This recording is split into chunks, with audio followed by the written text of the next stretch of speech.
Please प्यार के चक्कर में हाथ गला मरना उड़ना नहीं करना चाहिए। नाक मत कटवाना। नाक मत कटवाना। हाँ घर का।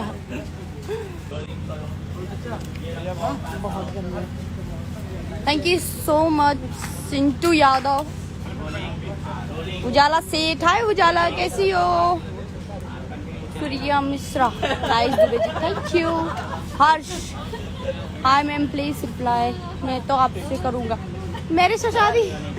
मैंने शादी के लिए बोला, मैंने बोला सुने ना, हेलो, मैंने बोला जो प्यार करता हाथ मत काटिएगा, धूमधाम से शादी करिएगा। तो एक फैंस बोल रहा है मैं आपसे शादी करूंगा। मेरे बीएफ का नाम तो मुझे खुद नहीं पता, मेरे बीएफ का नाम क्या है? लापतागंज। रेडी रेडी रेडी है। ये लो लो, मैंने देख लिया।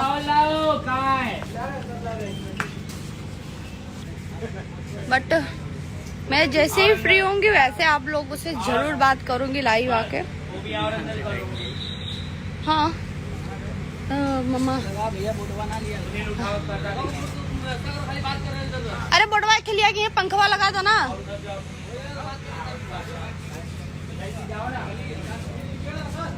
अरे बेचारा को हाथे में चोट लगा, लोगे वजन वजन उठवावत है, हाथ काटा है गर्लफ्रेंड चक्कर में। अरे सर नन्ही बूढ़ी का लड़का गर्लफ्रेंड के चक्कर में हाथ कटने में। वाह भाई देखो, आप लोग जितने भी प्यार करते होंगे, आपकी लवर्स होंगे या फिर आपके बॉयफ्रेंड्स होंगे, जो भी है होंगी होंगे,